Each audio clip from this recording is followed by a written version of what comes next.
Hi guys, my name is Miss Elward. Thanks for watching my video and welcome to Back to School Night. Just a little bit about myself. I grew up in Palo Alto and I graduated high school in 2007. I have one younger sister. I went to University of the Pacific and I have one dog and I've been teaching for 9 years. Um, for today's agenda, we're just going to go over a little bit about the course overview, what we're going to go over in Integrated 3, and then some class routines, and then the syllabus, and then support options. There are additional videos that you can watch that talk about like the future for your student as far as math and like what are the best options and why you should take certain classes and what we offer. And then there's another video about like how the students, navigate like online learning and what they need to do for my class on Google Classroom. So let's get started. Okay, so in integrated 3, things we've had to cut things out because of distance learning just does not go as quick, and we just, as far as like teaching minutes, we are definitely under what we're normally used to. So there will be some things that we've cut out. So in chapter 1, we're just doing some function investigation with graphing calculators mostly. They get introduced to some rational functions and kind of just like broaden their spectrum of the families of functions that they've learned so far. And integrated 2, more transformations on parent graphs. Integrated 3, they'll be solving systems equations graphically and inequalities. And then chapter 5, we'll go over inverses and logarithms. And then chapter 7, more logarithms. We cut out log signs and cosines because, again, we just needed more time, and they'll be covering it in trig. So if your student takes trig, then they'll get laws of sines and cosines. Then we'll go polynomial functions, and then we cut out like all information about trigonometric functions because, again, it's in the trigonometry class. And then we just focus on rational expressions. Okay, and so basically the way that my class works is we kind of have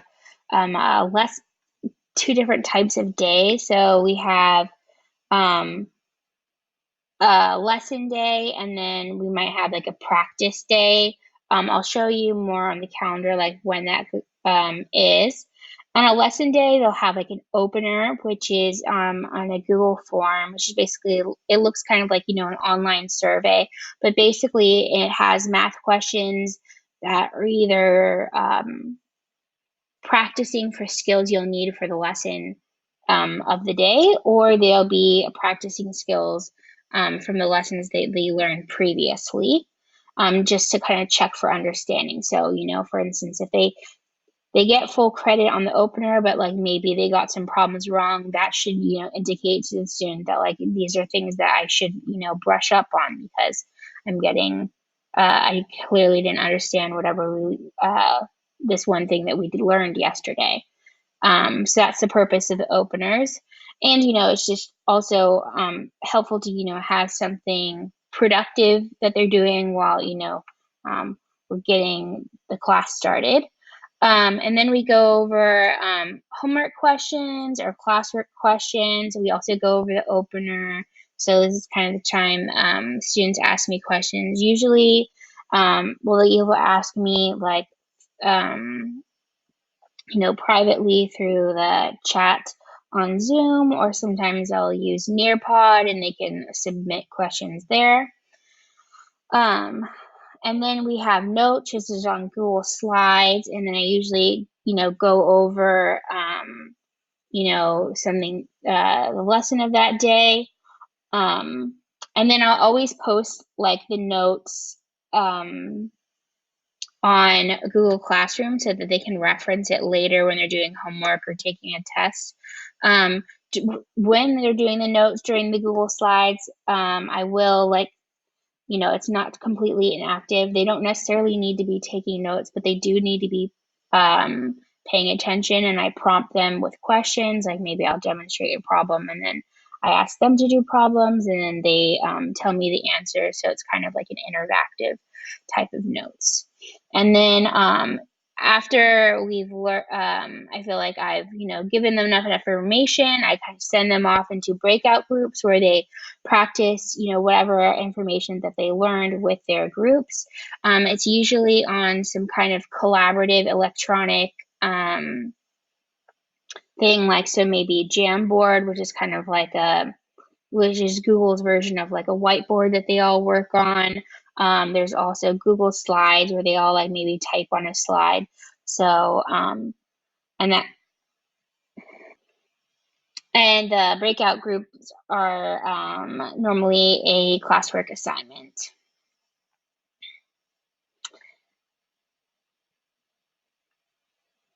Okay, and then the next day is usually like if there's a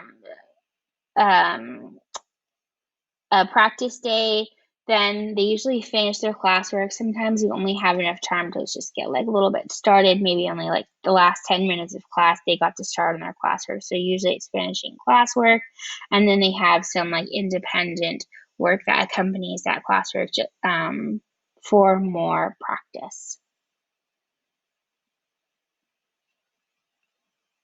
Okay, so this is the calendar.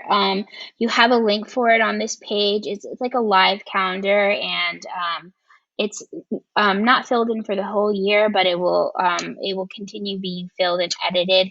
And in it, as you can see, there are like links for as you can see, like there are like links here for like you can access the lessons, the syllabus, handouts.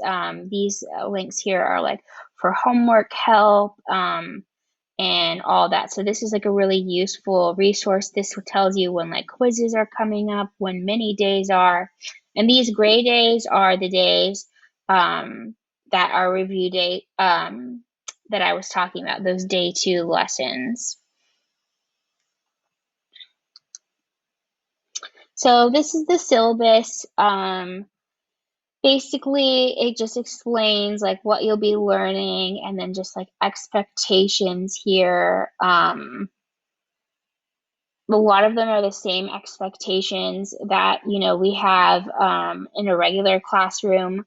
But what's really important, I think, more than ever, is this third one about communicating with me. It's as far as like being online and distance learning, it's harder to get to know students. I don't get to like walk around the classroom and kind of have these like private conversations, or even like walk around the classroom and like even if the kid is really quiet and won't necessarily talk to me, I would normally be able to like see, what they're working on and see what they're capable of. And that all that stuff doesn't really happen in distance learning.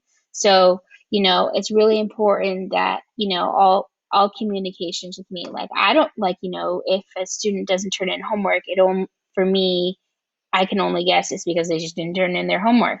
I don't know the backstory of like, oh, they didn't turn in their homework because, their internet was down, or because they were, having a hard time working on some other project and totally forgot about this one. So please communicate with me. I love, that's a big part that I miss from teaching in person is, that in-person relationship. So please make sure that your student communicates with me. Also, what's a little different is there aren't like really categories in the grading process. Everything's just kind of point based. So the kind of daily assignments are 5 points, and then assessments are increasing points depending on what kind it is. So lowest are the individual quizzes, which they'll have more often, which is 15.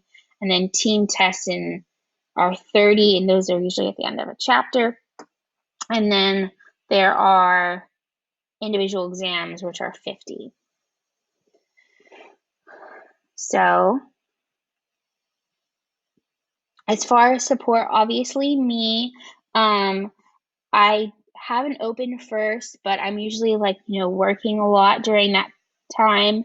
So I usually meet with students after school. So all they need to do is just contact me, and I will gladly meet with them. I've met with a lot of students before, like quizzes and things that they want to brush up on. Um, and then there's also tutors available at the library. I had, so few students last semester who kept telling me that they had um, kept wanting to go to the tutors in the library, and then just kind of never got around to it until it was a little later in the semester, and they had wished they had gone earlier because it was so helpful. The tutors are available during lunch, and I think like fourth period and after school. They just go click in I think they just go to the library website, or there's like multiple places where they can find the Zoom link. But then once they go to the Zoom, then the librarian assigns them like a breakout room and a tutor, depending on like what they're there for. And yeah, this is my contact information. I hope you reach out. Thanks. Bye.